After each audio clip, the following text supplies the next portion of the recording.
শুভ দুপুর বন্ধুরা, চলো আজকে আমাদের কি রান্না হয়েছে দেখে নেওয়া যাক। এ দেখো গরম ভাত, ধোঁয়া উঠছে এখনো ভাতে। এটা হচ্ছে পেঁয়াজকালি আলু ভাজা অল্প একটু। এটা হয়েছে লাউয়ের চোকলা ভাজা আলু দিয়ে। এখানে করেছে একটা ছোট্ট বাচ্চা ইলিশ, এই ইলিশের সর্ষে পোস্ত বাটা দিয়ে, সর্ষে বাটা। আর এটা হয়েছে পালং শাক চিংড়ি মাছ দিয়ে।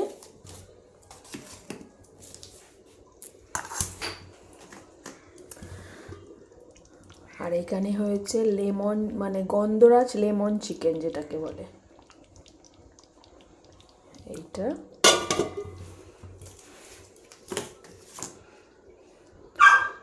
এখানে হয়েছে খেজুর আমসত্ত্ব আর কাজু কিশমিশ দিয়ে চাটনি টমেটো দিয়ে।